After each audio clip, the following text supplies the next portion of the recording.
Why are we waiting? Come on, everybody else is going. Why are we not going? No, let's see. What's he doing now? I can't get by you, mate. I've got a massive caravan behind me.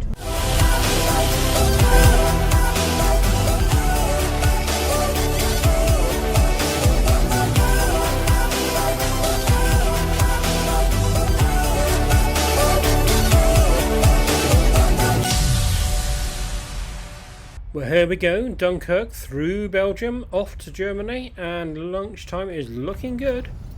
Well, here we go. We're waiting for the doors to open. Knackered. Yeah. Haven't had any sleep, but it's okay. We had curry for breakfast. That was odd. Yeah, that was nice. That was odd, wasn't it? Yeah. Odd. But the coffee was nice. Yeah, it was alright on it. Yeah. And you can see behind us, you can see there's a few bits. Ooh, the doors are about to open, aren't they? Making some noise. Alright. Oh yes, here they come. They're opening.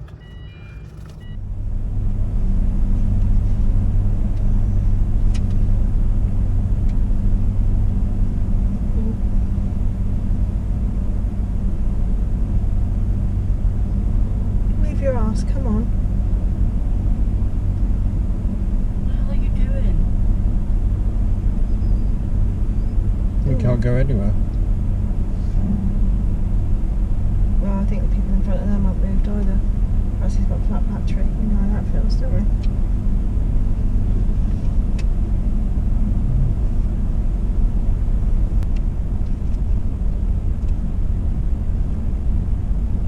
No, let's see.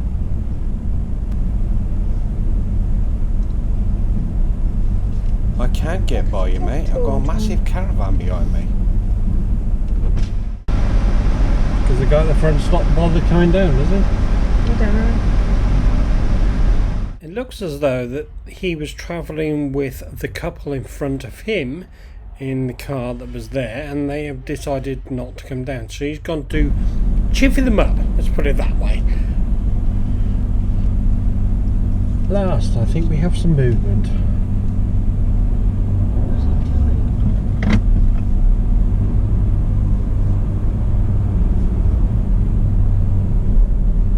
As you can see in the rear view camera there, there's a lot of lorries. Not there. Oh, dynamic.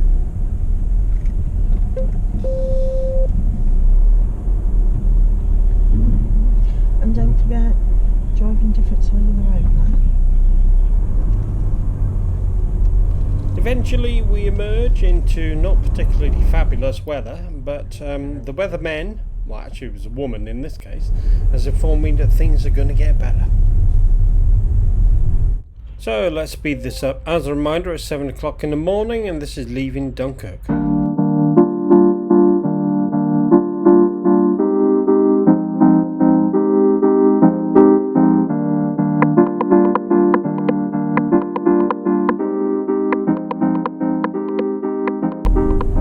Yeah, but you can see the road. Yeah. Oh my gosh.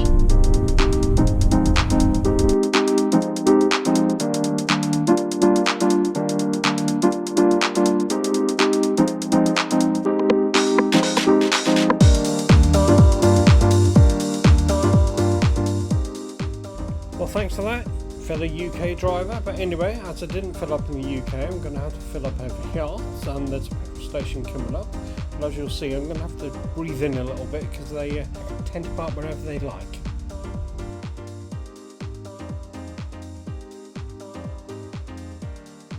And keep your eyes peeled. You never know what you might see.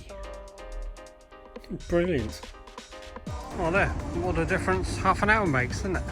I mean, well, so Wow. all that bad weather's gone, and apparently it's going to be 25 in Germany when we get there. We are about a couple hundred miles away, and yeah, but using our facilities because they charge, I think it's €1 for every single person that goes into this shop. So yeah, we could do it ourselves. So we are. There's another story. See that that stall? That's the. Is that the second or third one with this caravan? Because we keep driving off and leaving them behind, Yeah, we do. doing exactly this. And what I tend to like to do is wander around looking for like nails and things like that in car parks. You don't want to run over one of those, do you? In your there's something silver there. What is that? It looks like frying bars, I think. Oh no, it's the kitchen utensil, isn't it? That's for brewing tea or something, isn't it? Either way, Okay. I'll chuck it away. Yeah. Well, put it over. It looks like somebody else has run into this. So as you can see, as we pull out of this services, we have blue sky. The rain has gone, and being as we're just into Germany, this is our first experience of autobahn traffic. You'll see loads of things go whizzing by, but we'll just stick to the same 60 miles an hour that we're used to in the UK. You also notice there's a caravan just there. You will see that later.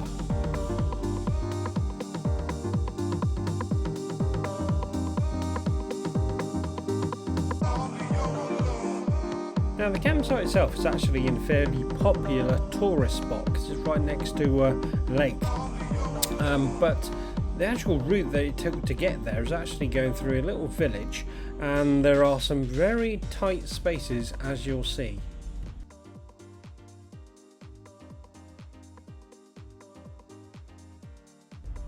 And for a popular route, I mean, no roadworks, there's no potholes, this is not what we're used to.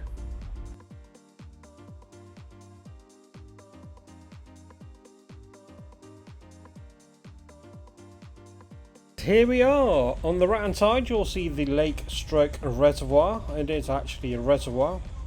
That's the popular tourist place. There's actually a metre there on the right hand side. We'll talk about that later.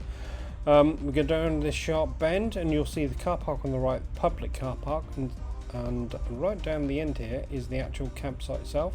The car park on the right, staff car park, then is the arrival section. And look who's there, just in front of us is that caravan that we saw actually in the services as well as on the route. And as we collect all our bits and pieces and go to wander in to go and check in, we're politely informed by the German guy in the car in front who does speak English quite well. They're on siesta, and so they don't open it until 2, so we got to sit and wait. So lads, we've just arrived.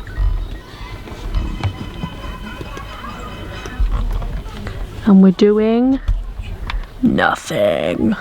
Thank you, Georgia, don't worry, you'll be at work in a minute. So we have checked in. Social distancing means that only Fiona can go in and do it, but that was good. No, I just waited outside. And as another Brucey, you'll notice that the keypad to operate the barrier is actually on the left hand side, which means Fiona's got to open the door and also climb out to be able to press the buttons in order for the barrier to go up.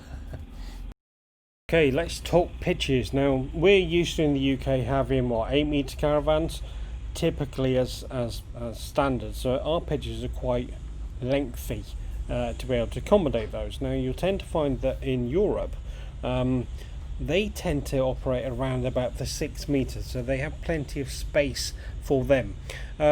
They can fit our caravans on, as you'll see when I get round the corner to have a look at this one, but I'm not knocking this one. This is one of the better ones. There are demarcation hedges, and we are the type of family that don't really stay on a site all that much. We go out and about and see things most days anyway.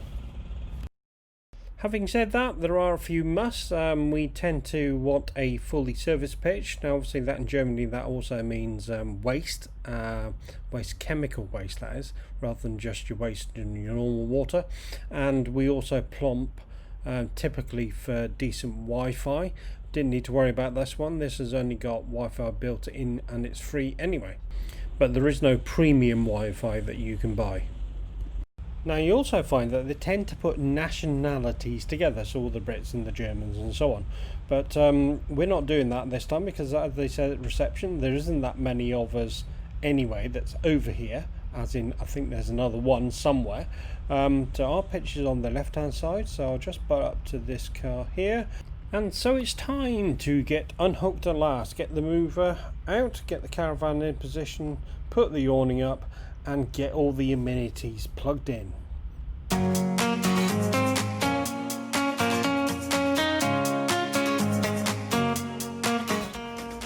Water and waste.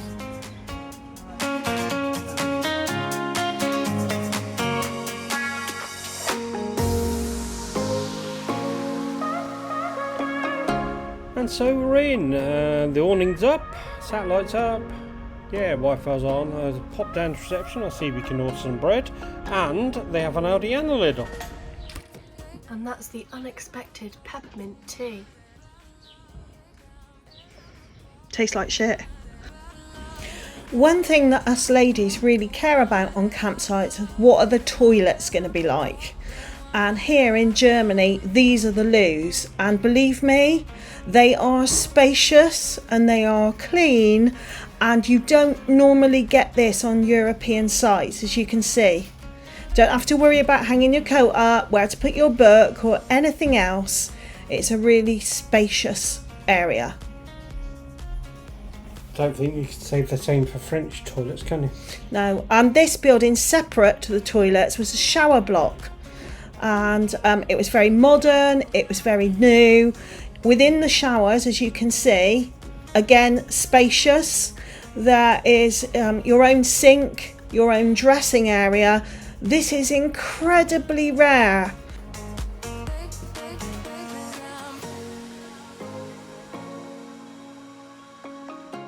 You just don't get this level of shower or washing facility in most French sites. So we certainly made the most of it. Be aware though that in Germany these showers are unisex. So although they're all separate, there's no separate male and female. Anyone can use them.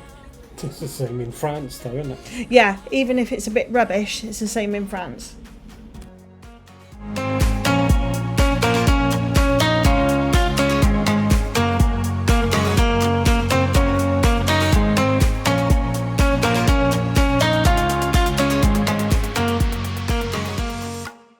When I have miles. Oh wow. Oh yeah.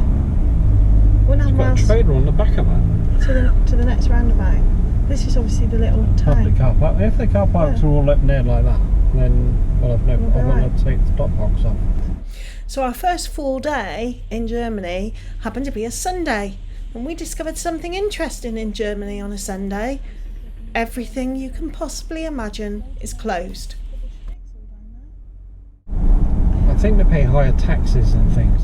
It's not much higher. I was noticing on that bill for our meal last night, the VAT, the meal cost 78, and then they add VAT on top, which is at 19%. So that's less than at home. Okay. Are they open though? Because all this looks extremely closed. Aldi's closed and Lidl's closed.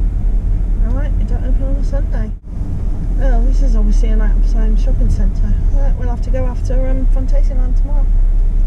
Right, okay, when we're away, especially in France, Germany or anywhere in Europe, we like to order croissant for breakfast, and most campsites offer that. You order the night before and then you collect early in the morning.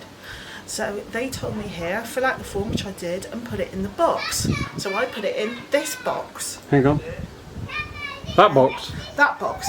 Ready? So when Steve came down to get our croissant in the morning, they said they hadn't have an order. There was no order from us. The mistake I made, even though I was really mad, it was to put it in the post box for German post. What I'd missed was it's actually that box. And because there's no English translation, I didn't know that meant bread box. So I'm going to give it another try and hopefully get the right box this time. Okay. That's it for this one. We hope you found it useful, and please don't forget to subscribe and hit the little bell. Thank you.